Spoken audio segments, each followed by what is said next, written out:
Coming out of week 7, we have some fantasy assets we would like to cement into our fantasy rosters. I'm here to tell you if you should simmer down or go full steam ahead. Let's get it. What's up, fantasy people? This is the True North Fantasy Pod. I am Trav, hosting and West Coastin', here to inform, empower, and entertain, dropping knowledge to help you make sound fantasy football decisions. Thanks for joining. Go follow us on social media at True North FFB. Make sure you subscribe to that channel to keep up with the meat and potatoes of all of our content. Really enjoyed it. Yeah, love engaging with all the people. So leave some comments there. Love chatting. Love helping people with their fantasy decisions. So yeah, go check it out. Thanks, everybody. Really appreciate it. This episode, I am talking about some big takeaways across the fantasy landscape after week 7. On this one, I'm going to hit the quarterbacks and the running backs. As I dialed in the show sheet, it was a little bit long this week, so I decided to split it into 2. Going to try and bang another one out for you later in the week, so stay tuned and make sure you're subscribed to that channel. But yeah, lots of stuff happening coming out of week 7, a bunch of things we need to clarify as we move towards week 8 and beyond, and I'm here to do that for you. And we're going to start at the quarterback position. Lots of super flex leagues out there. Super important to make sure your quarterback spot is locked down. And then in one quarterback, having that elite option can provide huge positional advantages over the rest of your league. So let's talk about it. Week 7, there were some familiar faces amongst the quarterback ranks. Patrick Mahomes was the quarterback 1. We had Josh Allen and Jalen Hurts as usual, top 5 mainstays as the quarterback 4 and 5 respectively. And then we had guys like Mac Jones, Derek Carr, Baker Mayfield, and Jordan Love making cameos in the top 12. And sandwiched in between those muck piles was Trevor Lawrence at quarterback 10. So interesting week at the quarterback position. Most interesting, I think, are the 2 guys that I left out of that list who did finish in that top 10, and those are Gardner Minshew and Tyrod Taylor. Pretty surprising weeks for them, especially with Minshew carving up that Cleveland defense. And then Tyrod with the divisional matchup against the Washington going Commandos with that big W for the G-Men. And we're going to start with Gardner Minshew. He finished as the quarterback 3 with over 28 points on the week. That was really on the back of a 2 rushing touchdown week he had against those Cleveland Browns. And I think we know this from the Gardner Minshew experience, that he's always a little bit frisky as a quarterback streamer, got a bit of that gunslinger mentality. Coaches have not been afraid to let him throw the ball out there to the receivers as well when he's been in. So I think he's always kind of in that conversation. He's the quarterback 4 over the past 2 weeks with Anthony Richardson out. So, I mean, small sample, obviously, but Gardner's getting it done with Anthony Richardson. Not going to talk about it on this episode, but he's doing a lot to keep those wide receivers afloat. Make sure you check back for that wide receiver tight end episode. But yeah, if you look at Gardner and what we want to do with him going forward, it wasn't all great against those Cleveland Browns, of course, but it looked pretty good against a fairly elite defense. And looking at those next 3 matchups for Gardner, as far as are we going to start him in our fantasy rosters, I think first let's start with the fact that I think he needs a little bit of specific game script to put numbers up like this consistently. He needs for them to get down. He needs for the team not to be able to lean on that running game with 2 solid running backs in Jonathan Taylor and Zach Moss. So a little bit dicey needing that game script, but I think it's good because their defense is susceptible to the pass. And when they come up against some of those offense who can put points up, I think their defense is going to allow that, which means Gardner's going to be playing catch up. And that's where Gardner the Hardener really comes out. So before their bye week, the next 3 opponents that they have are the New Orleans Saints, kind of a middle of the pack team in terms of passing yards allowed on defense. Carolina, they are surprisingly very solid against the pass this year. And then in week 10, they get the New England Patriots, who are also kind of a mid-pack defense against passing. The thing I don't like about those 3 matchups are that all 3 of them are very low-scoring offenses in New Orleans, Carolina, and New England. So I think when we look at that game script, kind of hard to see that he's going to be getting that negative game script that he so sorely needs to put up these numbers. And so I guess to summarize Gardner Minshew for the go forward, he's a decent streamer, but I think the next few weeks there is some downside. Of course, we know that there is a little bit of upside in there as well. So start him at your own peril. I would probably be looking for other options the next couple weeks, but you could also probably do worse. The other guy I mentioned was Tyrod Taylor. He came out as the quarterback 7 for week 7, quarterback 12 over those past 2 weeks. Small sample again with Daniel Jones out, but Tyrod Taylor is top 12 in that span.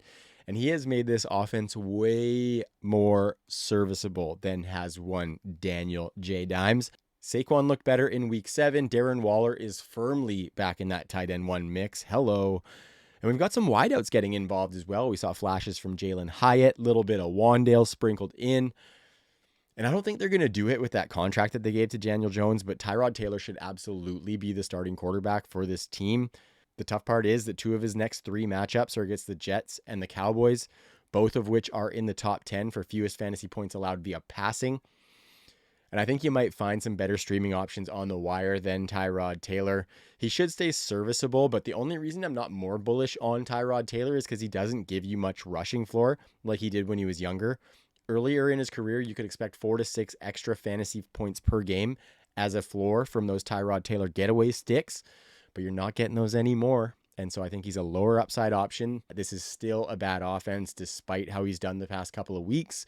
And those matchups aren't going to do him any favors. So I would be steering off of Tyrod Taylor, but I do love him. So I'd love to see it, to be completely honest. Love me some Ty God. Remember when we used to call him Ty God? That was sick. That was sick. The next quarterback we're going to hit on is Lamar Jackson. On the season, he's the quarterback 4, quarterback 5 on a points per game basis. And if we look at it, he's finished inside the top 10 every week aside from week 1 against Houston and then week 5 against those division rival Steelers, who are always a tough matchup. But in the other weeks, he's got 3 top 5 performances and every week in the top 10, like I said. And if we want to break down how he's doing it, same old as a runner. He's given you over 50 rushing yards per game, which on its own is a 5-point floor for fantasy football. He's got 5 rushing touchdowns on top of that, which totals at over 9 fantasy points per game as a runner, which is just next level rare floor. All of that makes up just over 40% of his fantasy production so far. And so I think as long as he's healthy, that is safe and that will stick around for Lamar Jackson. And that is really what allows him to be an elite fantasy producer. But I think what determines his ultimate upside is his passing work, to be completely honest. And he is humming. We know that he needs efficiency to be that elite fantasy option, like shit we've never seen before fantasy option. And I think he's getting close to that 2019 MVP level. Haven't seen a huge increase in the volume, but the efficiency is there. We kind of thought with Todd Monken coming in, maybe the passing volume goes up. Hasn't been the case. He's just inside the top 20 at quarterback with 200 pass attempts, right on the button, just over 28 pass attempts per game. So volume's not great, but Todd Monken is doing some positive things for this passing game. And these efficiency numbers are slick. He is number 2 in completion percentage, behind only Tua Tagovailoa at 71%. That is 5.9% more than expected per our friends over at fantasypoints.com, which leads all quarterbacks in completion percentage over expectation for quarterbacks with like 100 attempts or something like that. So he is doing some crazy things that we didn't necessarily think were in his range of outcomes, especially coming off of last year where we had a bunch of questions about his inaccuracy and deficiencies as a passer. He is showing none of that so far this year. In his career, he's only been over 65% once. And look at that. That was the MVP season he had in 2019, where he was only at 66%, which is 5% lower than where he's at right now. So blowing his career high out of the water there. And then you add to that just some of the other stuff that wraps around him. He's 3rd in yards per attempt, 3rd highest quarterback rating. He's top 10 in deep throw percentage. So while that passing volume may not be super high, there is lucrative volume that's baked in there in the form of deep passing. And that helps the potential downside of that lower passing volume, right?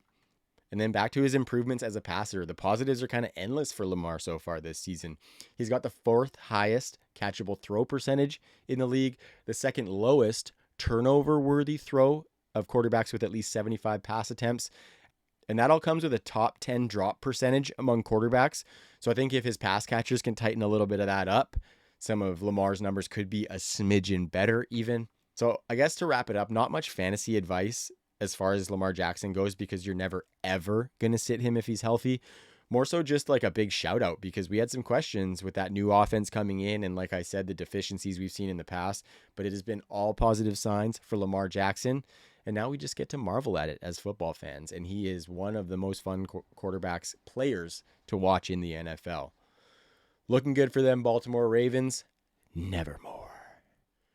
Okay, I'm going to polish off the quarterbacks with a couple of streamers you can use for week 8. We're going to start with Baker Mayfield at the Buffalo Bills. We know Buffalo can put up some points. Baker might have to keep up on the scoreboard. And then looking at Buffalo's defense, they have allowed the 3rd most passing yards in the past 4 weeks and a 5.3% completion percentage over expectation.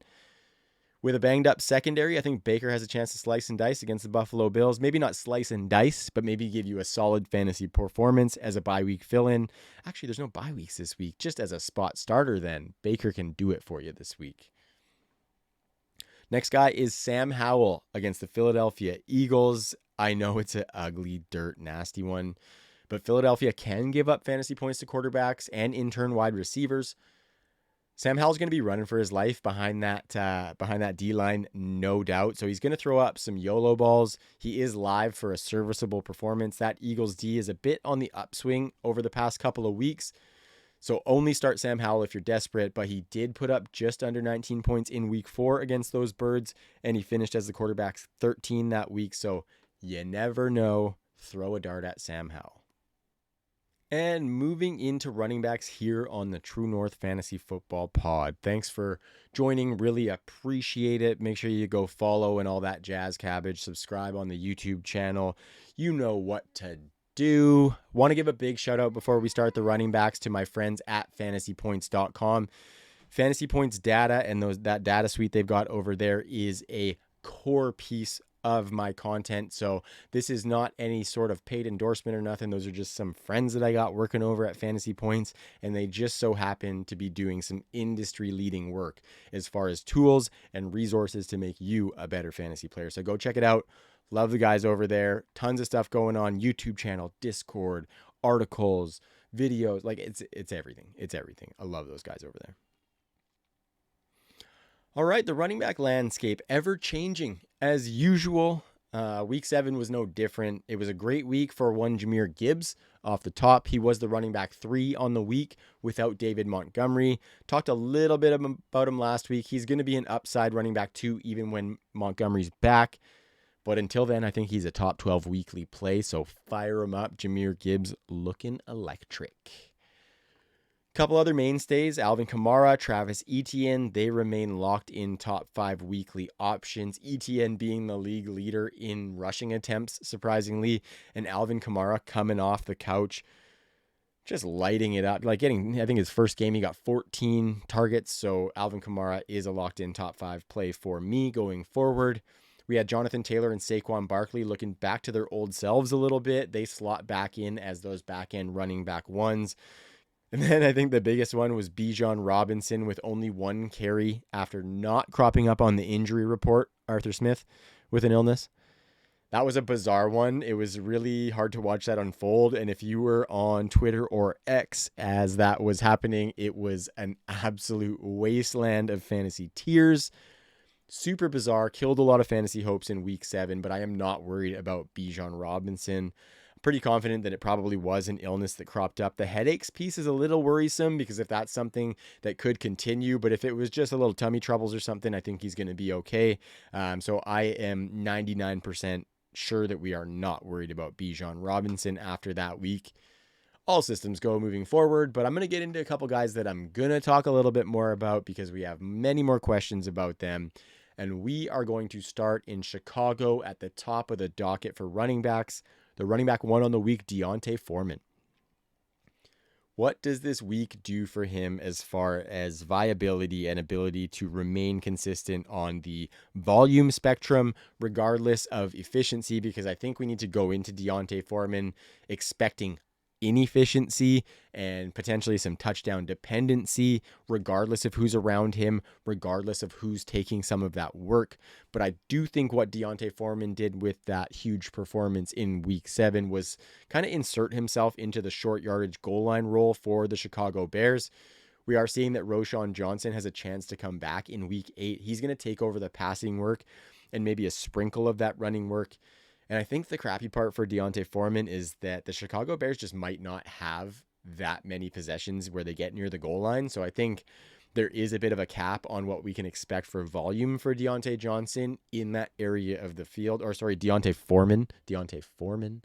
So yeah, I mean, I'm not relying on him. I think you can ride the Lightning for another week or two as a flex play at best. But when those other guys start to get healthy and get back into the mix, that volume is going to dwindle.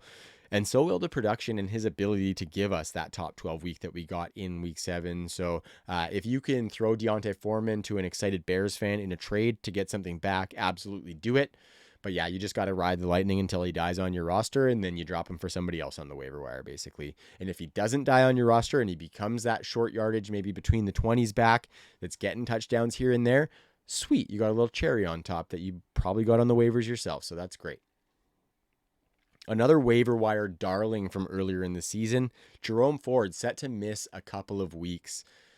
That really sucks. He had a big-ass run, huge touchdown run this past week and had a great game. Also having a solid game was Kareem Hunt.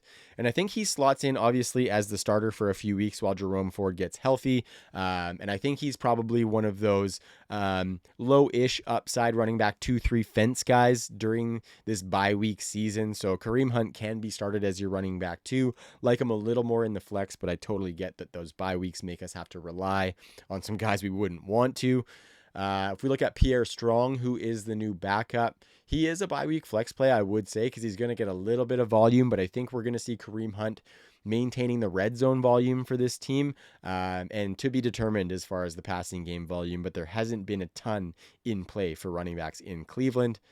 And then to stack on top of that, they got a couple tough matchups upcoming, so beware, but Kareem Hunt is the guy that I like. I've actually liked Kareem Hunt in this backfield all along once they re-signed him because of some of that red zone work that he could give and the fact that I think the big play we saw from Jerome Ford in week 7 is going to be the exception more so than the rule for Jerome Ford as an explosive runner. But yeah, Kareem Hunt can be a startable option. Pierre Strong's a sneaky little start, but more of a desperation than somebody we want to rely on. I think the backfield with the most eyes on it in week 7 was the Los Angeles Rams. They came out and lost to those Pittsburgh Steelers in kind of a tough game. Darrell Henderson came off the couch, finished as the running back 17. Love to see it. If you followed the True North Fantasy Football Pod, you would have known that we are Darrell Henderson truthers. So no matter what we think of him now, we are fired up to see this going forward. I say that we're fired up, but that doesn't mean our expectations for him are fired up. Royce Freeman was the backup, and I think the main difference between these two guys as far as fantasy production was Henderson scoring that touchdown. We saw Darrell Henderson with 58% of the snaps, also 58% of the team carries, and had 2 targets to the goose egg that Freeman put up in that category. But Royce was actually more efficient by most advanced metrics found at fantasypoints.com, and he had more rushing yards than did Darrell Hendo on 6 fewer carries, I believe it was. So very interesting there. Royce Freeman showing us a little bit of efficiency that I wasn't necessarily expecting in his first game with the Rams. We did see Darrell Henderson take all those snaps in the red zone. I thought that would be the case with his familiarity. Only 3 such snaps in the entire game, though, so that's not a sample that I'm going to be banking on to say Darrell Henderson's going to have all of the red zone work going forward. His touchdown did come on one of those carries inside the 5, so there is some opportunity for a running back in Los Angeles to get some touchdown upside via red zone carries, but I don't necessarily know that it's going to be Darrell Henderson. I think it actually probably ends up as a tandem situation with a slight lean towards Darrell Henderson because I think he's the leader in the clubhouse for that goal line work. But I think each guy's going to get some touches, and honestly, that kind of makes them worthy flex plays in what has shaped up as a great offense in Los Angeles. Both of them in any given week as that tandem play could come with 20-point upside or 3-point downside in those ranges of outcomes. So you really got to weigh, I think, with the rest of your roster with these guys. If we don't see one guy clearly set himself apart as the starter, I think you really got to weigh that risk on your team, right? Can I afford to have that 3-point game that this guy might put up? If it's worth it, fire him up because that 20 points is in the realm of possibility. But yeah, it's just all about that expectations that I talk about. You know that 3 points is definitely in the cards. So you got to work the rest of your roster to insulate that potential 3 points, right? And then, of course, we might have Kyren Williams coming back shortly. Looking like it's going to be after that week 10 bye. And I think I think if they keep up what they did in week 7, Darrell Henderson and Royce Freeman can be a factor in that running back rotation for Los Angeles. If you've been watching, you've seen that I've been saying that I think Kyren Williams' bell cow standing was a bit fickle. He just didn't have very much backfield competition. Obviously, Cam Akers did something or said something about Sean McVay's wife. But I think Kyren Williams might have some competition in that room now. I had a hard time seeing them moving forward throughout the rest of the season with Kyren Williams, and I think Ronnie Rivers was behind him. So with that, I think we just hold pat on my evaluation of Henderson and Freeman, and then we're going to reevaluate when Kyren Williams comes back, because we got to see what these guys have done up until then. If they put up stinkers until then it's probably the Kyren show once again. But to be monitored in La La Land. Okay, got a little 5-pack of running backs coming up next. The first guy I'm going to start with is Najee Harris. He was the running back 13 in week 7, running back 37 on the season so far. Last week I dumped on him a little bit, I'll be honest, just saying that all he was doing as far as fantasy production in his running back 40-something performance to date was putting up big plays at one of the highest rates in the league, which wasn't something that I could see in his profile, so not something that he's going to sustain. But this week, it was the same Najee that we know and tolerate. He had 0 explosive runs on the week. The Earth's axis was set right with that one. Also with his 3.8 yards per carry. He did get his touchdown on one of his whopping 2 red zone carries. And then we saw that he out-targeted Jaylen Warren 3 targets to 2, I believe it was. So that's something, I guess. I don't really think it's necessarily a trend, because I think Jaylen Warren is still in there as the receiving back. They were in a tight game against the Rams. They could see that they could get that W. They wanted to run the ball a little bit more, and they had Deontay Johnson back, who we know takes some of those short targets. So I think that's more of a detriment to Jaylen Warren's work as opposed to anything to do with Najee Harris. Najee's not jumping back into the running back 2 conversation just yet, but he is getting just under 60% of the team's carries over the past 4 weeks. He and Jaylen Warren have actually run the same amount of routes in that 4-week span, with Jaylen Warren getting 11 targets and Najee Harris getting 6. So slight lean towards Jaylen as the pass catcher, like I said. But I think for Najee, you can flex him based on that volume and potential for a touchdown going forward. And then with Jaylen Warren, I think he's more of a desperation, maybe a bye-week flex play. So a little bit more dicey on that end, but keep an eye on it. Najee Harris getting more usable, whereas earlier in the season, he was bench fodder. So keep an eye on that, because if he puts any form of efficiency or maybe starts to have some of those explosive runs on top of what he did in week 7, I think he definitely comes into running back 2 conversations for sure. Didn't think I'd be saying that on Najee after the first few weeks. And a couple pairings here coming up. Guys that I see in similar tiers. First one's Rachaad White. Also talked about him a little bit on last week's pod, but in week 7, he came in as the running back 12 and currently the running back 23 on the season. So not terrible so far. He had 34 rushing yards, but what we really care about is the 65 receiving yards and 6 targets that he got in week 7. Last week, I said that the main thing sinking his value was that he was getting 3 targets per game over the first 6 weeks. Well, it sounds like the Bucs listened to the True North Fantasy podcast, because he doubled that with those 6 in week 7. And that's what's really going to unlock Rachaad White's upside. I'm not banking on 6 targets every week, but 4 to 6 is serviceable. So keep an eye out for that to come to fruition. If that target volume remains consistent, I think he's a borderline running back 1 with the potential that he can make big plays on some of that added volume. But if that target volume doesn't increase like we saw in week 7, I think he settles right back into that running back 18 to 24 range. A guy you can put in your running back 2 spot, but not a guy who's really making a huge difference for your fantasy roster. I am hoping for the latter. Huge Rachaad White fan. Want to see him get those targets. I think if he gets that volume, he's just going to be a really fun player to watch for fantasy football. So as somebody who's heavily invested, I am hoping for it. Another guy right in that Rachaad White tier is James Cook. I definitely see them as kind of similar players, right? Cooks has tons of juice in his profile to make big plays. He just kind of needs the opportunities that are going to get him there. He was the running back 8 in week 7 with just over 100 scrimmage yards and a receiving touchdown on only 3 targets. But I think unlike Rachaad White, I don't necessarily see the avenue for that volume increase for James Cook. Buffalo hasn't historically targeted receivers in the Josh Allen era, so I think those 3 targets per game, it's probably right around where he's going to sit. Only about 12 carries per game as well, so that's not really enough to give you big upside in absence of big plays, right? So definitely a guy that has to produce on explosive efficiency. And while he is the running back 14 on the season, he has room for a ton of positive regression in the efficiency category. As a receiver, not bad. 3 of his 17 receptions have been for 20 or more yards. But as a runner, it's not good. Out of all the running backs with at least 50 rush attempts, he's 20th in explosive run rate. And I think his skill set would imply that he's got a lot more of that in him. And I think what's also shaky for James Cook is the touchdown upside. He's only got 1 rushing, 1 receiving on the year. That goal line work we know usually will go to Josh Allen for the Buffalo Bills. We have seen him run a lot less this year. He's still getting some near the goal line. And we have seen Latavius Murray be a bit of a thorn in the side for James Cook's touchdown upside in the red zone.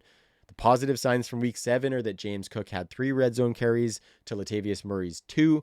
So definitely some positives there. I think with James Cook, considering his usage, I think he's probably about at his ceiling right now with the running back 14 standing that he has.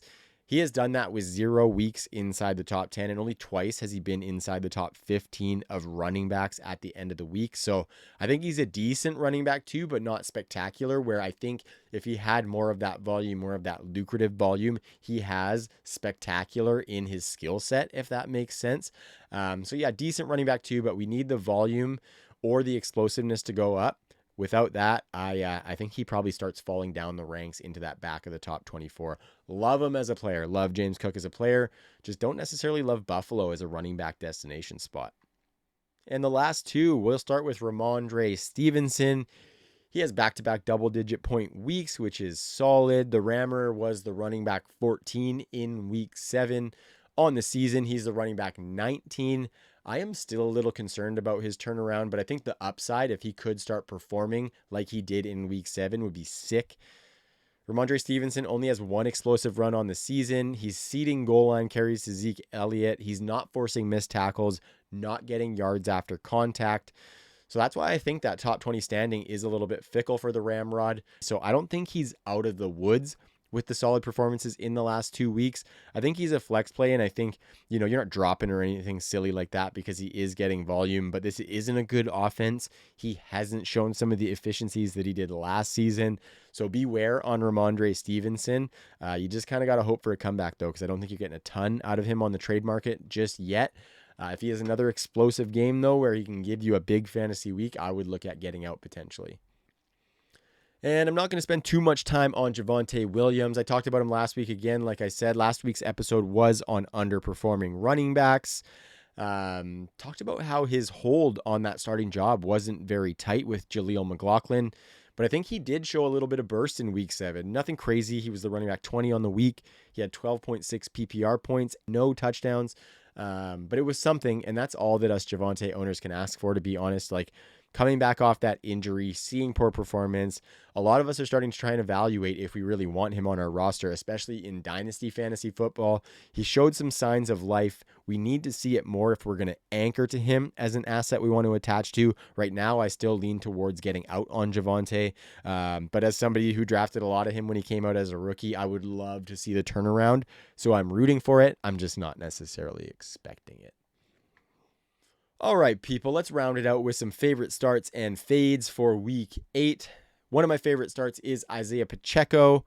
He plays the Denver Broncos for the Kansas City Chiefs this week. I don't have to go into the Denver Broncos. Terrible run defense. Chuba Hubbard next on the list against Houston, and then Gus Edwards against the Arizona Cardinals. All 3 of those defenses are bottom 10 in schedule-adjusted points allowed to running backs per fantasypoints.com. So I think you're going to get some good weeks out of Isaiah Pacheco, Chuba Hubbard, Canadian, and Gus Edwards. Good old Gus Bus being steady, not spectacular. And then we're going to look at some fades. I was using the fantasypoints.com matchups tool. It gives you schedule adjusted points allowed for each position, and then also different facets of the position like rushing and receiving for running backs. Incredible tool. Go check it out. And I found some good fades in there. So Derrick Henry is fade number 1 for this week. He goes against the Atlanta Falcons, who have been incredibly stout against the run. Brian Robinson of the Washington Going Commandos against the Philadelphia Eagles team that just shut down Raheem Mostert in that wicked Sunday night game. Josh Jacobs plays Detroit. That's a tough run defense. And Kenneth Walker goes against those Cleveland Browns.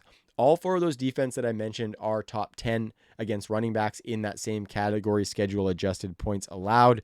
So you can fade Derrick Henry, Brian Robinson, Josh Jacobs, and Kenneth Walker a little bit this week. And that does it for this week's episode of the True North Fantasy Pod. Talked about some big takeaways for quarterbacks and running backs coming out of week 7. Stay tuned for the wide receiver and tight end episode to drop a little bit later in the week. Thank you for sticking around. Subscribe to the channel. Please leave a comment. Let me know any of your takeaways from these guys that I talked about. Would love to see those comments on the YouTube channel. And then we are at True North FFB on Instagram, Twitter, and TikTok. Appreciate the follows, appreciate the support, appreciate all of the engagement. Till next time, have a good fantasy week, people. Peace.